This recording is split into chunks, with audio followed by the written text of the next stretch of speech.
యాకోబు లాబాను ఇంటిలో ఉన్నప్పుడు లాబాను ఇంటిలో ఇద్దరు కూతుర్లు ఉన్నారు, లేయా, రాహేలు. లేయా కన్నులు కొంచెం బాగోవు. కన్నుల గురించి మాట్లాడబడింది తప్ప ఆమె అందం గురించి మాట్లాడాల. ఖచ్చితంగా ఎంతో కొంత అందంగానే ఉండుంటుంది.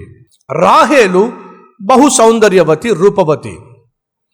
రాహేలు గురించి రెండు విషయాలు మీతో పంచుకోవాలి అని ఆశపడుతున్నా. ఒకటి, రూపము గలది. రెండు, గుణము కలది. మొదటిగా రూపము కలది. ఎందుకని బైబిల్ సెలవిస్తుంది చూద్దాం రండి.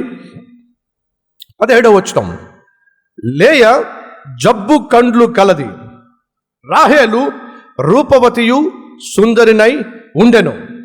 రాహేలు రూపము కలిగి సుందరి అయి ఉండెను, అందగత్తె.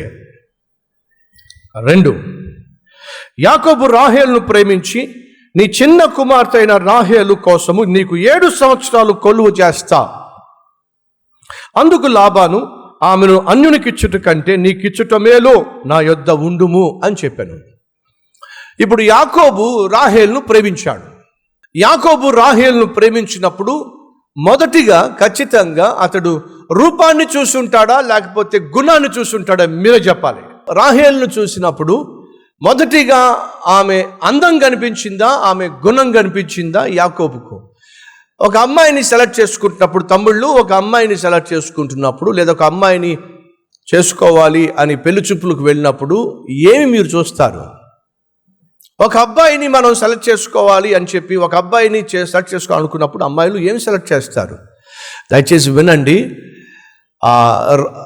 రాహేలు అందము కలిగిన అమ్మాయే. అందము మోసకరము, సౌందర్యము వ్యర్థము అని బైబిల్ సెలవిస్తుంది.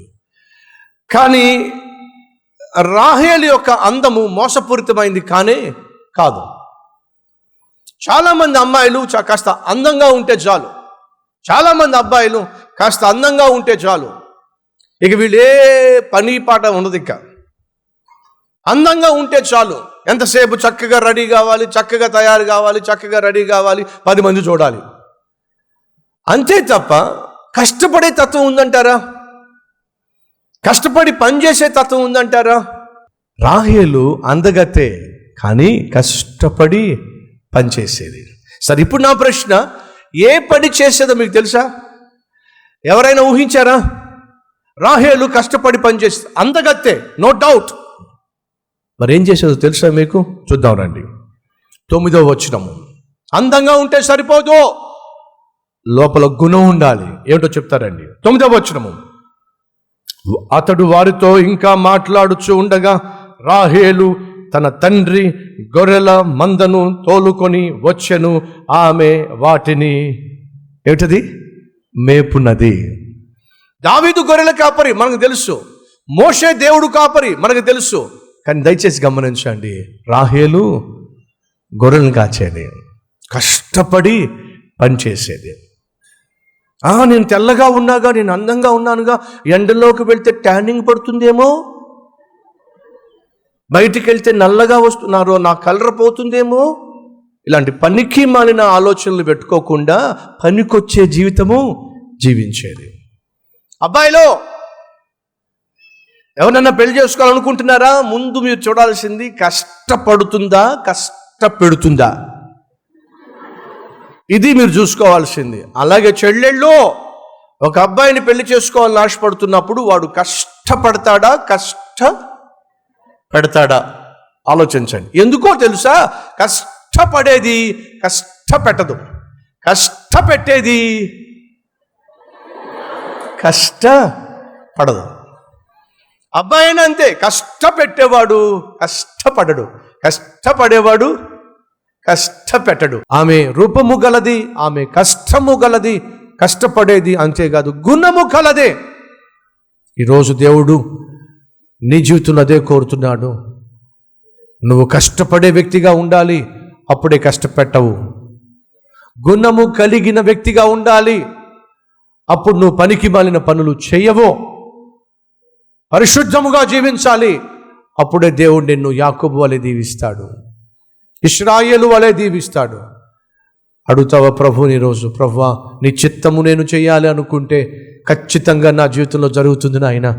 యాకోబు జీవితంలో నేను చూశాను, నా జీవితంలో కూడా నీ చిత్తమే జరిగించాయా అన్నవారు ఉన్నట్లయితే మీ హస్తాన్ని ప్రభు చూపిస్తారా?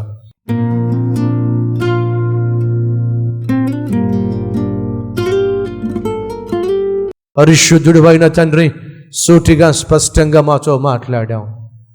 చేసిన తప్పు వల్ల ఒక మనిషి ఒంటరి అయినప్పుడు, అనాథగా మిగిలినప్పుడు, అయోమయ పరిస్థితికి చేరినప్పుడు, అంధకారములో కృంగిపోతున్నప్పుడు, అటువంటి మనిషిని కూడా ప్రేమించే, దర్శించే ఏకైక దేవుడవు నీవే.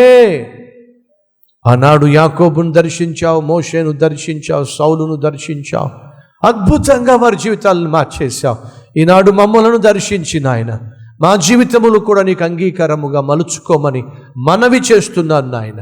బ్రతికిన 3 నాళ్ళు యథార్థంగా, నీతిగా, నీకు అంగీకారముగా జీవించే కృప మాకు దయచేయమని, నీ చిత్తము చేయుటయే మాకు క్షేమమని, భాగ్యమని గ్రహించి జీవించే ధన్యకరమైన బ్రతుకు మాకు దయచేయమని యేసు నామం పేరట వేడుకుంటున్నాము తండ్రి.